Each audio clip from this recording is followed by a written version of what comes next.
I'm in the process of writing my next quarterly presentation, and the quarterly presentation should be finished and available on the network at the very end of next week.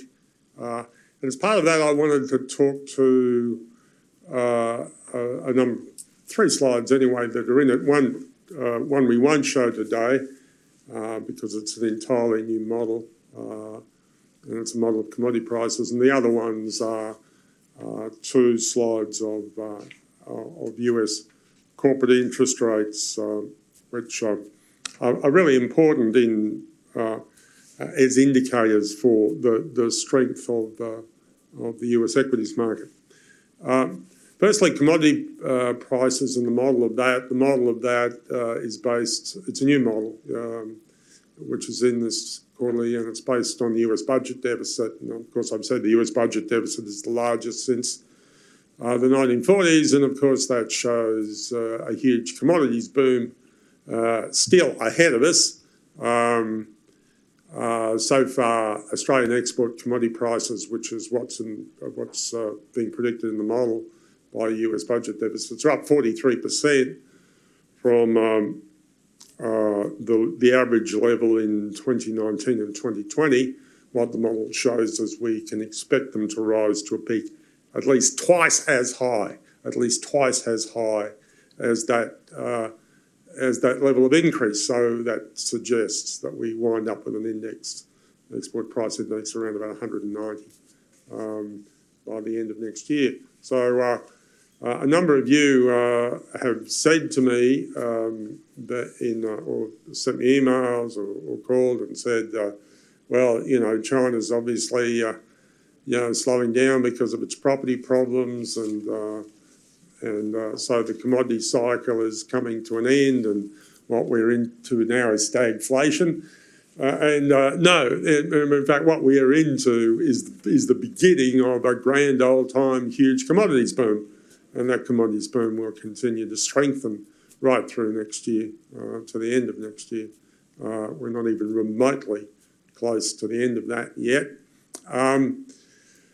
However, in spite of that great period of economic strength and prosperity which lies ahead of Australia, I thought I might talk about areas to look for potential problems now in the US equities market. And one of the things I'd had feared all year until probably about 3 weeks ago was the Biden Build Back Better. So much alliteration, so many B's in one place. Legislation, because it includes or had included significant increases in the US corporate tax rate.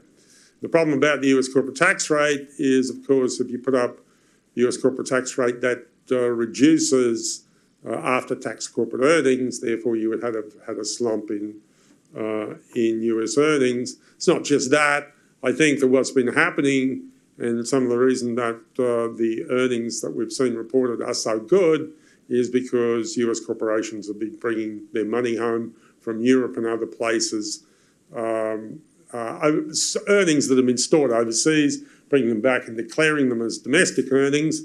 And that process would continue as long as you had the much lower 22% corporate tax rate, which would immediately come to an end when the corporate tax rate has gone up. So I feared that could be the brick wall that the market was going to run into. But fortunately, what's been happening is we've seen the entry of the heroic Democratic senator from Arizona, Kyrsten Sinema.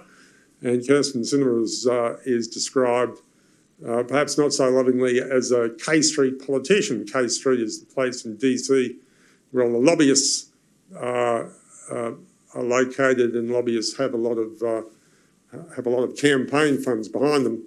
And Kyrsten Sinema, anyway, in her voting record, is the most middle of the road between Republican and Democrats in the whole US Senate, which means she's the most right-wing, although that just means that she's in the middle of the voting pattern of the Democratic senators. So her voting pattern is normally to the right of Joe Manchin, who's the senator from West Virginia. So in reality, what she's done is she's negotiated a whole lot of campaign funds for a vote, the kind of vote she would normally make, and she's declared the fact that she's going to she's going to stand firm and vote against any increase in corporate tax rates. And that means that the bull market in US equities can continue. Phew. So what to look for in problems in the new, where to see problems in the new year before they begin. The first is the chart of the TED spread, which you've got in front of you. You can actually look at this on your phone if you want to by putting into Google TED spread Fred, 3 words, and Google will show you this this chart from and update it every day for you from the Federal Reserve Economic Database.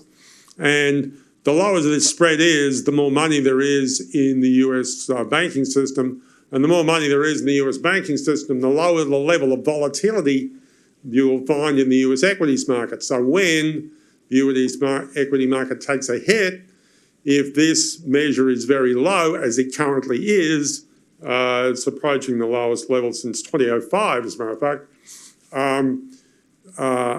If that measure is very low, then all of this liquidity in the US banking system will absorb the shocks that are in the equities market, and so any surge in the VIX will quickly drop back to where it started from as this liquidity absorbs the shock.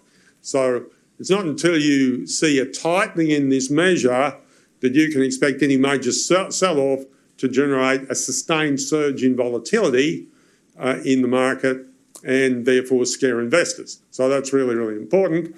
The VIX is relatively low. It will stay low as long as this measure stays low, okay?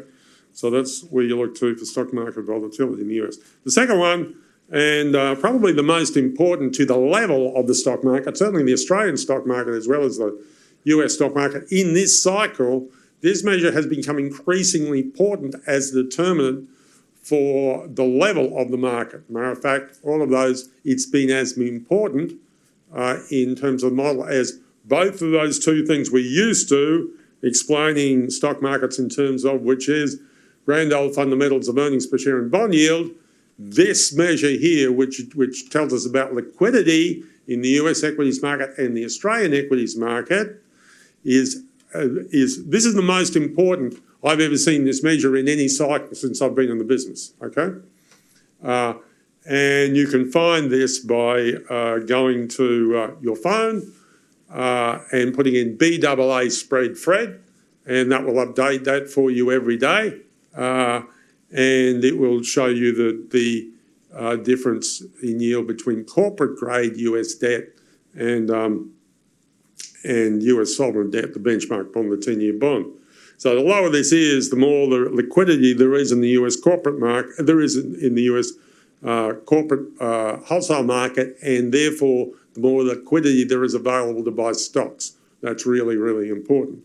Now, one of the variables which drive this indicator, well, the one that best explains it in the analysis I've done is corporate profit growth. So if corporate profit growth is high, then what will happen is that corporations will sell fewer corporate bonds, and therefore the value of their corporate debt will rise relative to sovereign bonds, and this spread will narrow further, and that will force up stock prices. Okay, so that's the other thing.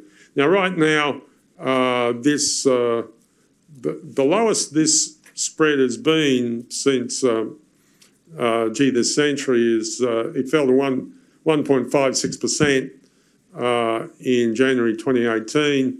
When I did this slide, it had fallen to 167 basis points, which is 11 basis points higher than that. So it's low, but it's still not equal to the lowest it's been this century. And it got to even lower levels last century in the 1990s, both in the early and late 1990s. So it's possible for it to go significantly lower than this, and that puts more liquidity in the market and drives it up. However, there will come a time, sometime in this cycle, where the bull market must come to an end, and you might be able to get a beat on that in two ways. You'll first see the tightening of monetary policy in the US banking system, so you'll see the TED spread begin to rise, and that's in the first slide, and therefore you'll see the market will be more susceptible to more volatility. This will be gentle at first, but it'll continue. But the really important one is the corporate credit spread, which is the BAA spread. When you see that tighten, what you'll see is the result will be in both of my model of the S&P 500 and my model of the ASX 200 is that fair value will then begin to fall independent of where earnings per share and bond yield are. So these are my two indicators of to look out for in the minefields of the market ahead. But right now, there's plenty of money in the US banking system, so volatility should be pretty low, should remain very low. There's plenty of money in the US wholesale credit system, so that is definitely supporting stock prices. And so as far as we see right now, our models look very, very good for both US stocks and Australian stocks. And the bull market continues. And that's the end of my comment. Thank you.